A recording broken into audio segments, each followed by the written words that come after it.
produces the fruit, right? And what I'd like to draw our attention to right now is, if we look at trees generally, the branches at the top or the branches or the lower branches, which of those branches come first? In other words, these branches at the top came out first, or the branches in the bottom came out first, or which one? Bottom first. Bottom. Because it, First these ones come up. As they grow, then these ones come. As it goes farther, then these ones come. Most trees, there's exceptions to that. The palm tree, for example, it grows it. But most trees, that's how they grow. So the first thing that came out from this tree was what? so Ibadat. Ibadat, Salat, Som, Hajj, right? pillars of Islam. Zakat. The pillars of Islam. Okay? So all of these ibadat, they came out first. And that's what we saw. In Sirah, what's the first thing that came? Salat. After that, then Zakat, Som, Zakat, and then later, quite later on, Hajj became Faridah. Okay. Then all these other things came. Now, Nabi alayhi salatu wasalam, a very interesting hadith. He says, Bunya al-Islam ala khams. We mentioned this yesterday, we'll just mention again. That Prophet sallallahu alaihi wasallam mentioned that Islam is built on 5 pillars, right? What are those pillars? Shahada, Salah, Saum, Hajj, and Zakat. Right. They're all what class? Muamalat, muasharat, ibadat, what? Ibadat. Now the interesting thing is, why would Islam be built on these 5 pillars? Why not muasharat, muamalat, akhlaq, adab, or tabligh, jihad, sharia, halal, haram, or other? Why these? Why ibadat?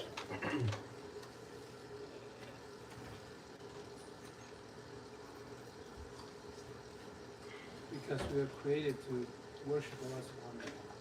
The first thing through our ibadah. We were created for what purpose? Ma khalaqtul jinna wal insa illa liya'budun. Now all this ibadat, these are also can be ibadat also, right?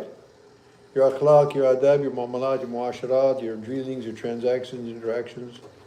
However,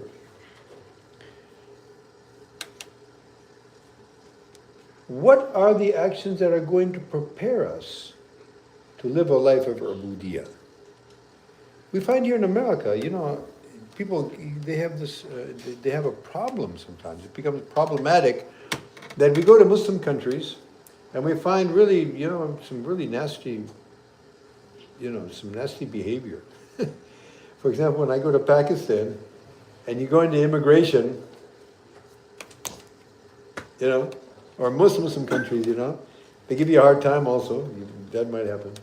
Here in America, generally, you come in, hello, welcome, Mr. Ahmad, Well, it used to be like that. So it's changing rapidly.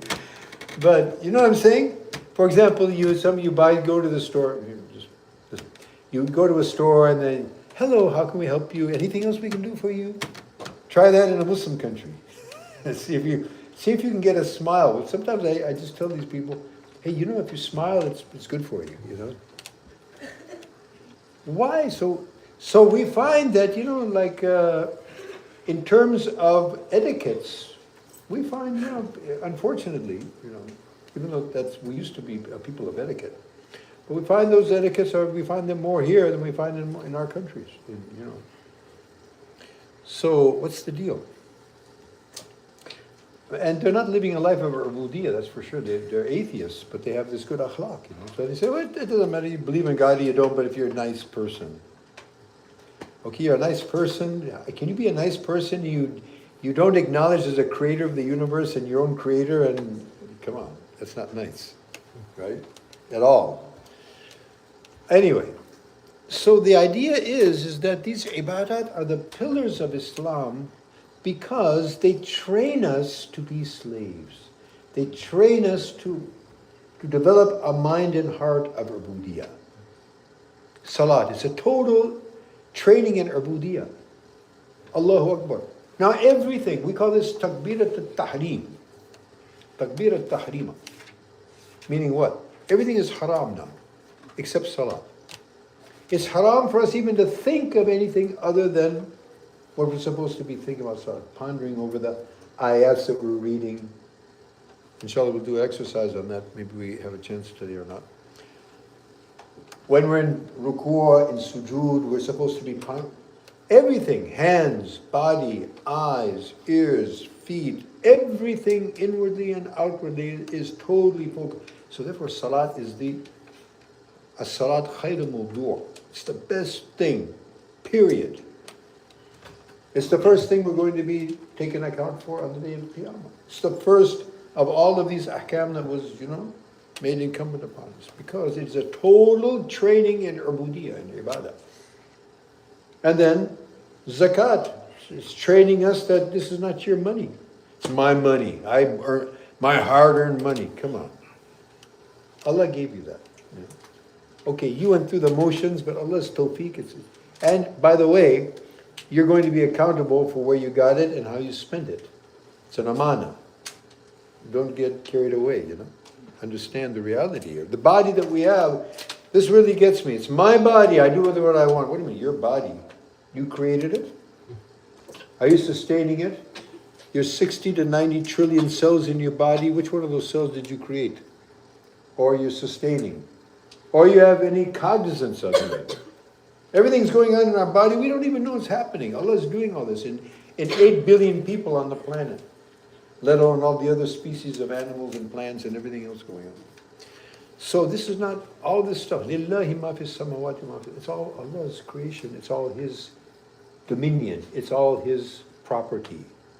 He does with it as He wants. So these ibadat are training us. Fasting, subhanAllah, what a training, Hajj, total package of all kinds of different trainings going on and on. So these ibadat train us to live a life of ubudiyyah. Therefore, they're the pillars. And if we get this right, then our muamalat, our dealings with one another, our muasharat, our social connections, our relationships, they'll be built on a sound basis. Therefore, these people that say, well, ibadat, that's cool, that's nice, that's between you and Allah. But the main thing is hukuk al-ibad, being good to the people. But you're not going to be really good to the people, and even the premise and intention for which you are being good to the people is going to be false. It's because Allah orders us to do so. It's His creation. I have to be good to everybody. Even the enemies of Islam, I have a particular way I have to deal with them. I should even make prayer for them that Allah give them hidayah. Just take it. Huh? Right?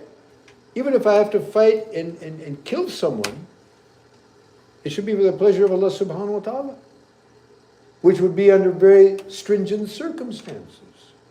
So everything that we're going to engage in has to be for Allah. And what's going to train us to have a mindset and a heart that's going to be like that? These ibadat do that. Therefore, if these ibadat are not strong in the individual, in the family, in the community, in the ummah, then all the rest of these branches are also going to be deficient. And even if we see some manifestation, they're going to be naqis, they're going to be deficient. They're not going to be on a sound platform. Is this understood, everybody? So therefore, all of this.